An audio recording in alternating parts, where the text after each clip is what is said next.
ఇప్పుడు మీరు చూడబోయే దృశ్యాలు ఏ ఆఫ్రికా దేశానికో సంబంధించినవి కాదు. మన దేశ రాజధాని ఢిల్లీలో కనిపిస్తున్న సీన్లు. అవును, ఢిల్లీలో నీటి కొరత పీక్స్ కు చేరింది. అన్ని ప్రాంతాల్లో నీటి కోసం జనం అవస్థలు పడుతున్నారు.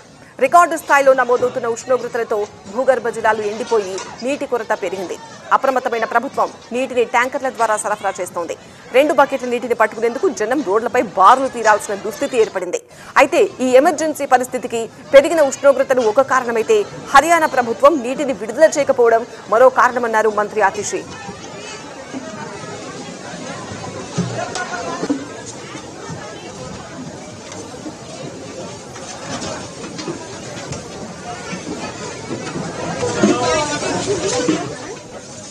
మరోవైపు ఆప్ సర్కార్ అదనపు నీటి సరఫరా కోసం సుప్రీంకోర్టును ఆశ్రయించింది. హర్యానా, ఉత్తరప్రదేశ్ రాష్ట్రాల నుంచి అదనపు నీరు అందించాలని కోరింది.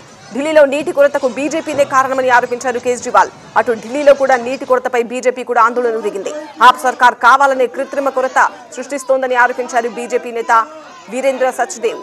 కార్యకర్తలు ప్రభుత్వానికి వ్యతిరేకంగా నినాదాలు చేస్తూ ప్లకార్డులు ప్రదర్శించారు.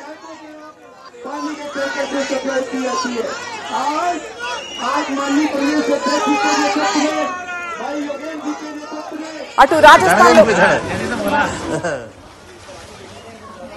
రాజస్థాన్ లో కూడా ఇదే పరిస్థితి నెలకొంది. రాజస్థాన్లోనూ నీటి కొరతతో అక్కడి ప్రజలు గుక్కెడు నీటి కోసం గంటల తరబడి ఎదురు చూడాల్సి వస్తోంది.